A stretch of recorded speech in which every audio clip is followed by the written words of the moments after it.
Знаеш ли, че бях в Рим и разговарях с папата? Знам бе, той вчера ми се обади. Как хубаво си. Пие бе тук с тебе. Лошото е, че алкохола на нас ни помага, ама вреди на семейството.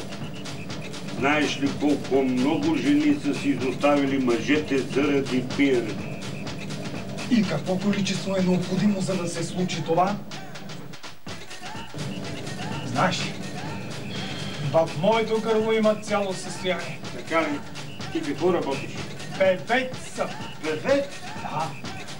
И в моето гърло също има цяло състояние. Айде, бе. Ти какъв си? Алкохолик. Нещо май ме е хванало грипа. Знам една стара английска рецепта против грип. Слагаш една шапка на видно място срещу леглото. Събличаш се и лягаш в леглото. И започваш да пиеш уиски. Пиеш, пиеш, пиеш, докато шапките станат две.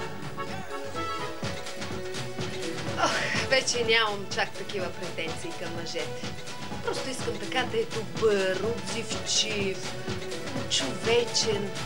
Бе, как мислиш, останаха ли още такива банкери? Юка, какво си се замислил така? Дали да пия още едно?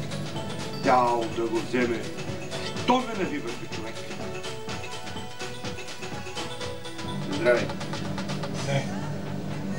Чули за Пешо? Що, какво се е случило? Починал пред една кръчма. Сериозно? Да. На влизане или на излизане? На влизане. На влизане. Какъв лош късмет. Не мога да си спра. Треперен. Треперенето на ръцете, бе. Сигурно пиеш много. Не, бе, повечето го разливам.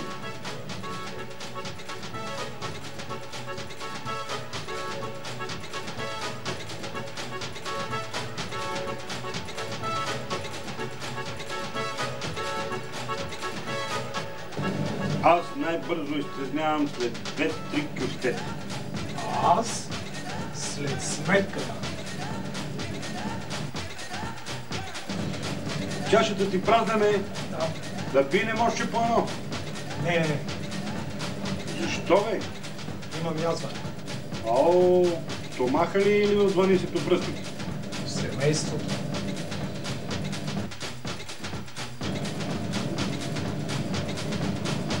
Юга! О! Знаеш ли кое е общото между алкохолиците и хищниците? Не. Кое е? Като се наплюскат и заспиват. На здраве.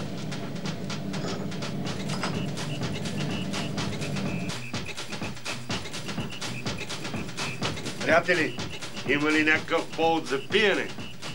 Повод има. Пиене няма. Мъха!